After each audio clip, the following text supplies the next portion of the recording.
Wait another minute or two, and then we'll get started. So who can tell me their favorite law in the whole book? Who's got a favorite? Miss Angie, yes ma'am.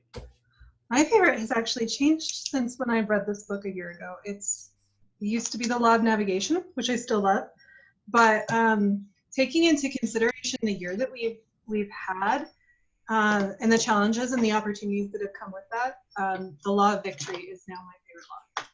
Ah, the law of victory, I love it. Very good. Anybody else have their favorite law now that we've got through all 21? We'll be finishing the last one today. Who's got a favorite?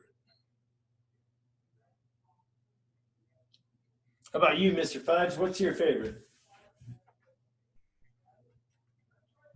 I would say my favorite law is the law of the big male momentum, sir. One more time, sir. What was that? The law of the big male or momentum. Cool. I think the law of the big mo too. The law of Big Mo for you, Carter. Good. Anybody else?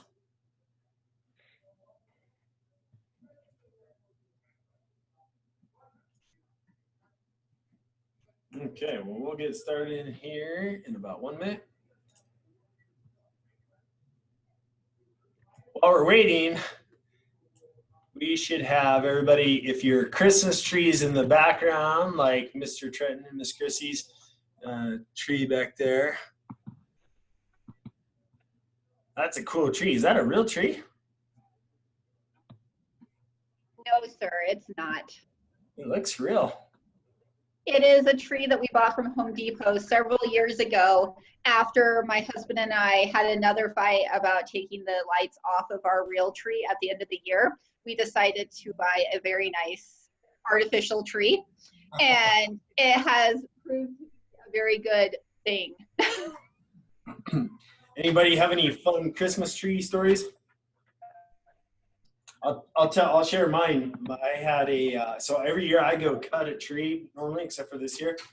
And I normally like to get the tallest tree because I have a really long or tall ceiling in my entryway. And so I got this tree one year that was like, it was about 19 feet tall. So it's really tall, but it was really skinny. So it didn't have a lot of meat to it. And I filled up the base, and when the base was full of water, it was pretty stable. But my dog decided to start drinking the tree water and emptied out the tree water. So basically it didn't have any stability to it. So I was gone, and we had filled the whole thing up with ornaments. And I get a call that the tree had fallen over and all the ornaments pretty much had broken and stuff because my dog had drinking all the water. So that was my fun Christmas tree experience. Anybody else have any fun Christmas tree stories they'd like to share? So I know, go ahead, Carter. A while ago, we got a new star for our Christmas tree. Yeah, cool. So my parents have a 2-story log cabin.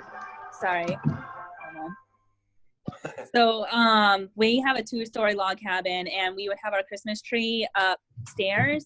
And one year it got too brown. So when we took it down, all the needles fell off all the way down the stairs. So that was lovely, like walking up the stairs and getting little needles in your feet. Ooh. So we never got one ever again. Yeah, that sounds pretty rough. Okay, anybody else? One more before we start? Okay, we're on our last chapter, and a bunch of you have been in almost every meeting here. So Mr. Busman, thank you for showing up. The Gherkin family's been in a lot of them. Trent families have been in almost every single one. I think actually every one.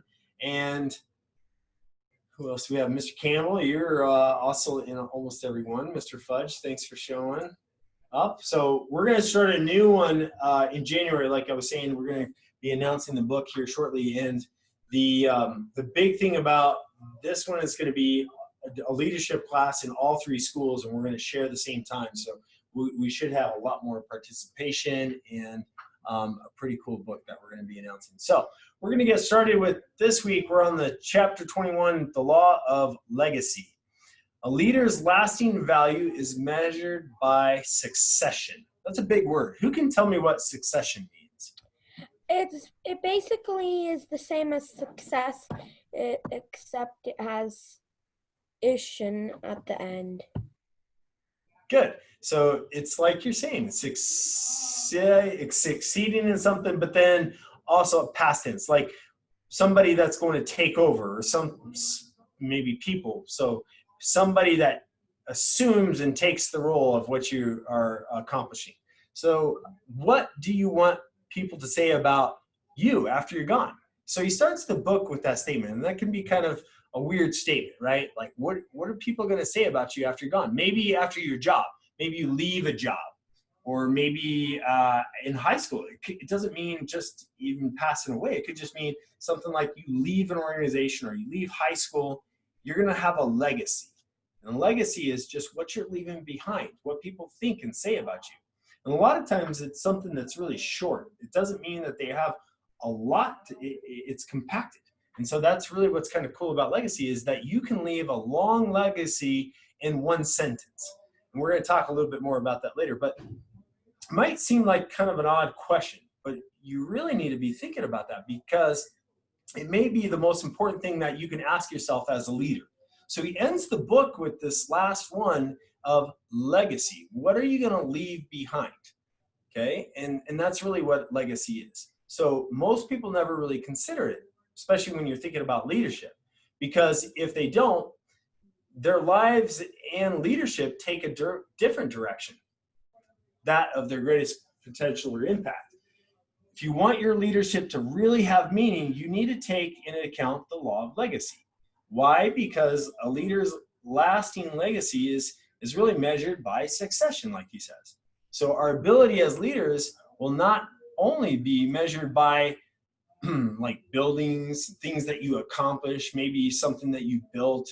Okay, that will last, but that only lasts so long. But legacy lasts pretty much indefinite. So I want you to all think about who, or maybe different people. And so in the book, I put up a bunch of pictures of different illustrations of people that he talked about. So who remembers who this is? Am my screen sharing okay? No, okay. So who is this right here? Who remembers from the book? I'm gonna give you a quiz here. Who is this? Who is this guy with the white robe on? I'll give you a hint. He's from India.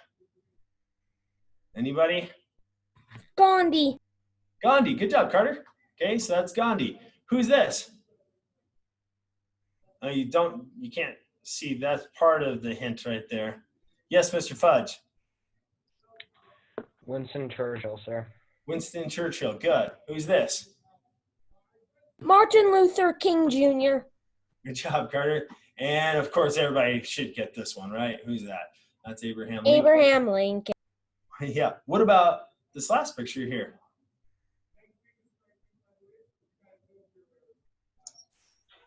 Mother Teresa, sir. Awesome, Mother Teresa. Thank you. So these are just a couple examples, and he used these in the book, but that doesn't mean that they're the only ones that are leaving legacies. There's thousands and thousands of leaders that leave legacies. In fact, there's probably people that you know, maybe from your past, or a relative that is leaving a legacy right now in your lives. And so a baseball great, Jackie Robinson, observed, life isn't significant except for its impact on others. So what he's basically saying in that statement, I love that quote, because unless you really impact and change other people's lives, you're not really leaving a legacy. You can build stuff, you can acquire stuff, you can make a lot of money, you can do all these things, but a legacy is formed when you really truly impact other people's lives. And as we go on to this next slide here, you'll see one of our, and every martial arts, and this is what's the beauty of martial arts, is there's a lot of masters and grandmasters that leave legacies because they are teachers, they're instructors, they're mentors, they change people's lives, and they also leave something behind. They leave leaders behind that are going to continue that legacy. And that's really what legacy is about. So John C. Maxwell believes that everyone leaves a legacy. For some, it's positive. For some, it's negative. But here's what we do know is that we have a choice as individuals, as a leader. You have a choice right now to know what that legacy is going to be. What are you going to leave behind? So in the assignment today, you're going to see that I'm going to ask that question a little bit more in detail, but you have to know what the legacy is you want to leave behind. Most people simply accept their lives. They just go through life and they go, okay, I'm going to live this life, but they never ask themselves that question. And that's a big defining moment for a leader, is what are you going to leave behind? How are you going to change people's lives even after you're not here? Okay, and even if that means you leave a company, you leave an organization, are you going to have a legacy that everybody can talk about? Maybe it's funny stories, maybe it's things that you've done for the organization that carry on in tradition. Okay, everybody's heard of that word tradition, right? Who's got a family tradition in your house for Christmas? Let's talk about Christmas or holidays. Maybe it's Hanukkah, or maybe it's whatever you celebrate. What's a family tradition that somebody has led your family on to? Okay, yes. I think one mama does is we always start putting up our decorations after Thanksgiving. Okay, so that's a tradition. And you probably have a lot of special memories from that, right? Okay. Do you think you're going to follow in that same path and do those same kind of traditions? Probably, right? So you learn from your leaders. You learn from your mentors, your parents. All of that, those are traditions. Anybody else have any legacies? One of my traditions is also what he said is, and another thing, a tradition that's originally our tradition every holiday is that we put up decorations for that holiday. Okay, good. And every holiday we have a big feast. Very good. Okay, Mr. Trenton. We do a candy cane hunt. You do a candy cane what? Hunt. Hunt. Okay, that sounds like a fun tradition. I like candy canes. Anybody else have a tradition that might become part of their legacy in their family? Yeah, we have one that actually Everett started a few years back, and it's a very detailed voting way of deciding which cookies we're going to make. So it's a big event of our cookie voting, and it's a lot of fun. And I think it's going to be a part of his legacy. Did you already have it this year? We did. We do it at Thanksgiving. Which one did you pick? Well, we have three. We have 5 of them. Well, we have 5. So, which ones do we have? So we have Viennese swirls, chocolate Florentines. We have these crescent cookies, frosted sugar cookies, and the peanut butter. The peanut butter thumbprints. Wow, that's a very elaborate list of cookies. Must have been a tough choice to pick those. It is. It starts as a very long list. This looks like, that's funny. So, and this is a small example. Traditions turn into maybe legacies, but there's bigger things. And like we were saying, it's not so much the things you leave behind. It's not the cookies. It's the leadership that it takes to say, hey, this is a tradition. We're doing it for this reason. And so in the martial arts is all about tradition. We have a lot of traditions, and a lot of those traditions, the things that I've learned, I'm imparting on everybody in our organization because of Grandmaster Jun Ri. So you can see this picture here, and I'm sure in Middleburg, Miss Katie, what is your Grandmaster's name? Sorry, you're muted there. She might not be on mute. Oh, there we go. Right now it's Grandmaster Strong, and before that it was Grandmaster Bodwin, and before that was Grandmaster Shin. Grandmaster Shin actually started it all, which is pretty awesome. Yeah, so you and everybody knows, like, she was able to name off the Grandmasters because of the legacies that they left behind. And when you go into their school, you'll actually see pictures of each one of their grandmasters hung up on the wall because of their legacy. Okay. And they probably are known for something specific. Like you could probably sum up in one sentence what they were about, what they reminded you of, what lessons they imparted on you. And just like Grandmaster Ree, I've sat through probably hundreds of hours of seminars from Grandmaster Ree, and there's a couple sayings that I say all the time because of what he imparted on me. And so that becomes part of that legacy. So the big thing is, number one, you have to know the legacy you want to leave. And that's the first step. Most people simply accept those lives. And like we were saying, is that you have to define that. And so today's homework is going to be probably one of the most important homework assignments I'm going to give you, is I want you to come up with at the end a sentence of what people would say about you, maybe if you left your organization, maybe after high school, maybe after college, whatever you're leaving behind. Maybe it's at the end of your life. What are people going to say about you and what legacy you left behind? So live the legacy you want to live. That's the next part, is not only do you have to know what that legacy is, then you got to start living it. And so I'm really proud that you are all here right now listening. You're paying attention to this because this is a defining moment. You can say, this is my legacy and this is how I want to live my life. I want to leave this behind. I want to help other people. Maybe it's whatever that leadership lesson is, but you want to leave that behind. And one of my favorite statements that Grandmaster Ree would always say in seminars is that he would say, there's no perfect people, just people with perfect intentions. And so even though you might be living that life, you might make mistakes, and that's okay. But the big thing is that your intentions follow what you're trying to leave behind, that legacy. And so that's something that everybody should know, is that's Grandmaster Ree's quote. There are no perfect people, just people with perfect intentions. And then the third one is that you need to choose who will carry on your legacy.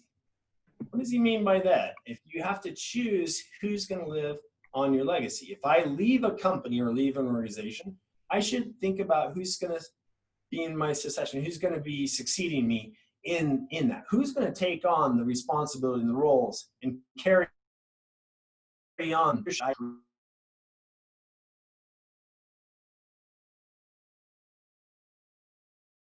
Remember, true leaders lead leaders. We talked about that in a couple chapters ago. We said true leaders lead leaders. So you're developing other leaders right now. And everybody here on this call is developing other leaders, whether you believe it or not. Every time you teach somebody something, you're trying to not only lead them, but then you're trying to make them a leader. All right. And so that's part of that process. And so the fourth one is make sure that you pass on the baton. You've all seen track race. Pass the baton on. Why do they do that? Why do they pass the baton? Sir, what's a baton? A baton is the stick. There's probably a better definition for it, a better description of it, but basically it's a stick. It's just a metal stick, like a pole, and it's short. It's like this. And when they're running, they give it to the next person to start the race. And then they race, and then they come around. And so I think they do it so the race will begin and they can get it on. They can get it done. Good. Okay. Now, do you think that they pick people to pass the baton on that are going to be slower than them? No. That are going to be maybe weaker or not have the same endurance? No. No, they're going to pick somebody that is going to carry on the race, that they're going to continue running at the same, maybe faster than they were. Okay. And that's part of that race. And also, who's our Grandmaster? Grandmaster Jun Ree. That's him right here. Can you see the picture of him? Yeah. Yes, sir? Yes, sir. So that's him right there. So Grandmaster Ree. And I don't know if you've seen this picture right here, but he's busting through 2 boards in a speed break. So a speed break is where you just hold it with one hand. So you have to be really fast and explosive to be able to do that with 2 boards. So I saw him do this multiple times, and he did it from a very short distance. He hardly even wound up. He would just go here, and then he'd go pop, and he would pop that board so fast and explosive that he would be able to break through 2 of them. Okay, so again, you know, there's different pieces of legacy, and that's not what I remember him for. He was an amazing martial artist. He did so many things that I can remember, where he put a glass of water on his head, and he'd be able to hold a side kick out for a minute and not drop the water on his head, and he would be able to do 100 push-ups in less than a minute. And this is when he was older, like this. So, you know, again, amazing role model that leaves a legacy behind. And so when he passed the baton on, he passed it on to thousands of people. And at one point, he had almost 1,000 affiliated schools. Okay, and so he imparted these lessons on to a lot of different people.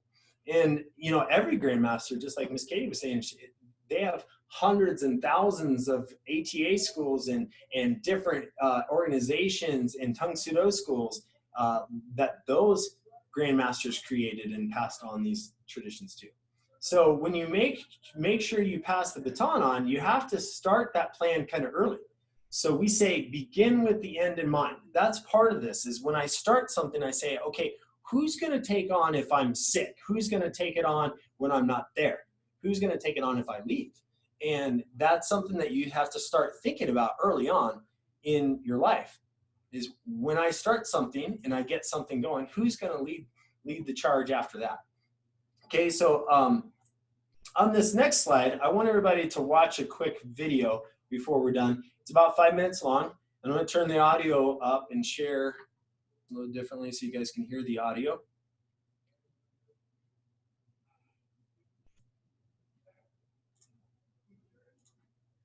And you probably won't hear me talking very much in this, but I want everybody to watch this video because this is a tribute that Mr. Brady put together from our team a couple of years ago. You guys all might know that Grandmaster Junior passed away, and we did a very special tribute at our Black Belt Spectacular for him. I performed a form, and we had Grandmaster Smith and Grandmaster Oliver down, and we had this video played. So I want everybody to kind of sit back and pay attention. Can everybody hear okay? 15. These commercials used to come on TV. Nobody bothers me. Your screen stopped sharing. Wow, I want to do that. Did it? Okay, hold on 1 second.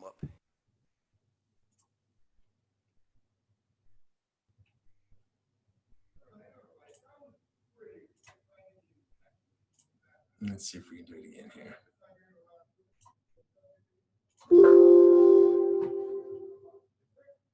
Never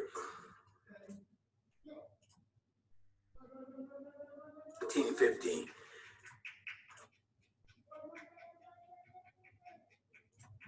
I never forget, I was 14, 15. These commercials used to come on TV. Nobody bothers me. And he was jumping around, doing all kinds of things. I was like, wow, I want to do that.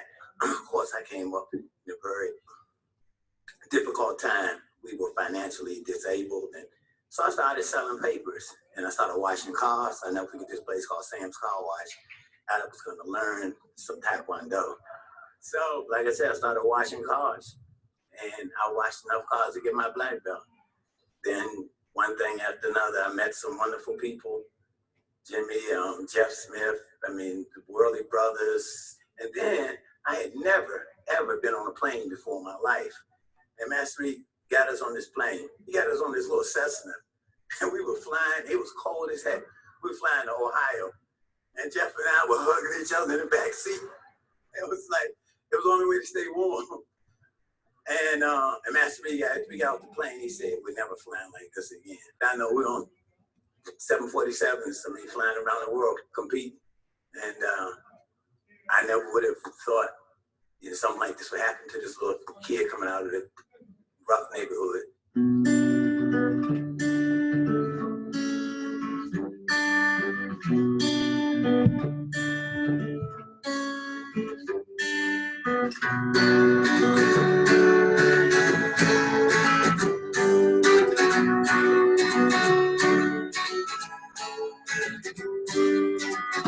Well, wherever me,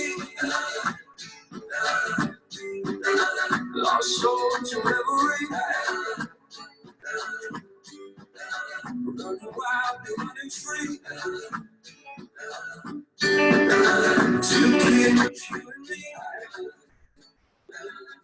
And I say, hey, living like we're renegades. Yeah, living like we're renegades.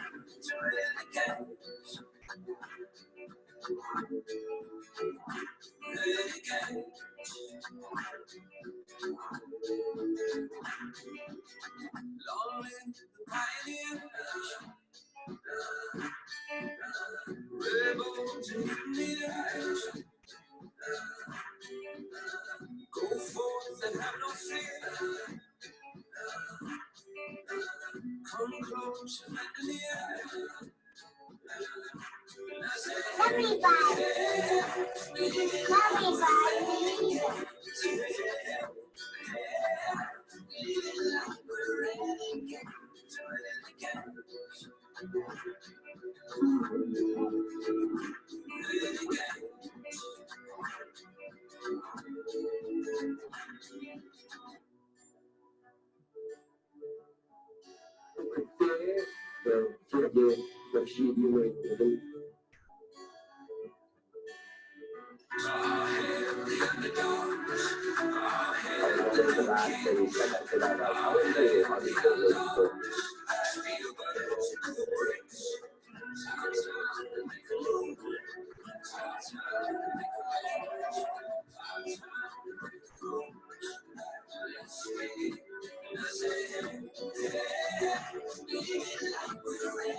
Okay, so you guys.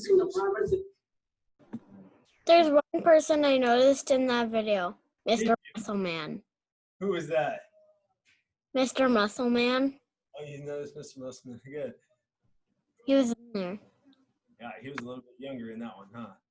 Okay, so I played that video mainly because you know during that time we actually the word of the month was legacy when we picked that one for our Black Belt Spectacular, and you can see in that video he did a great job depicting all the different people and legacy that he left behind. There's so many master instructors and around the world. And he had schools in Russia, he had schools all over the world, and they're continuing that legacy.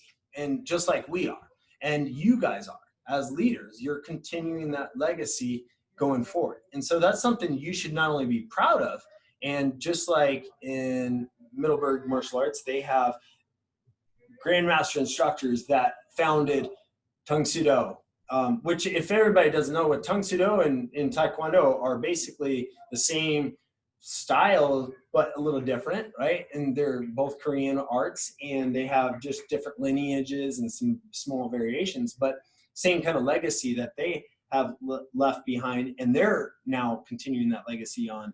So this is one that when we say leadership, this is the probably pinnacle for martial artists, is that we have legacy to leave behind. So that's something that you should be thinking about. How can I do that? Let's go on and work here. See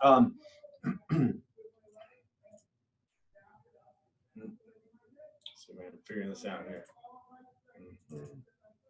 Oh, I'm trying to play again. Sorry, guys. Here we go. Okay, well, we'll just do this. How about that? So All right, the homework. So someday people will summarize your life in a single sentence. It's up to you to pick it now.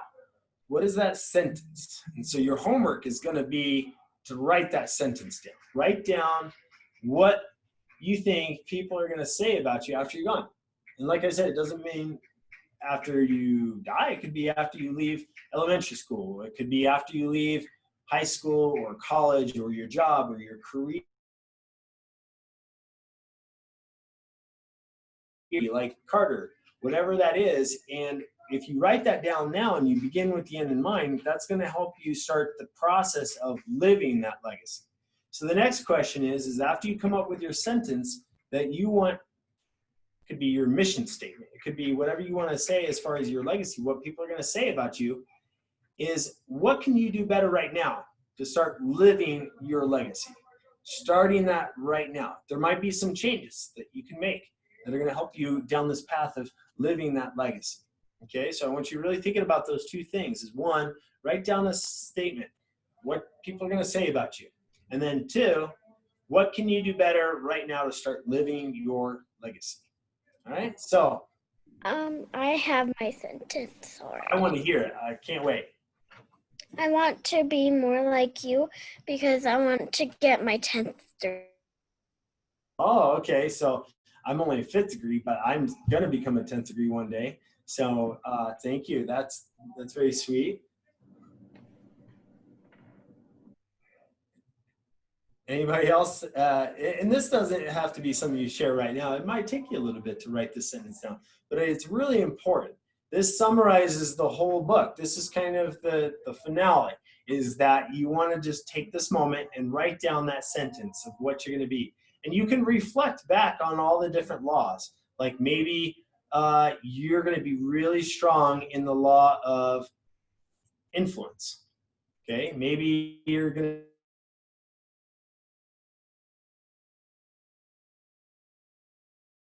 to say when they define you as a leader is that you were really good at the law of inner circle. You brought people in, okay? And so this summarizes the whole book in that it is part of your mission statement of what you want to accomplish, what people are going to think about after the fact, okay?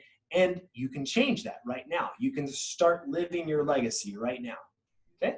So on that note, looks like we're 2 minutes over. So thank you all for joining us for another edition of our 21 Irrefutable Laws of Leadership. So we are officially done with this book. If you haven't done the workbook, I recommend you taking the workbook and doing it. And like Miss Angie was saying, is that it changes. Okay, I've gone through this book, I'm guessing probably 7 times now. And every time I go through it, I come up with new things and I learn new things. And I go, oh yeah, I can get better at that. And I'm really weak in this area. And oh, I've gotten better at that. And so you can reflect back. Okay, so the word of this month is law of reflection, and we're talking about reflecting back at as this year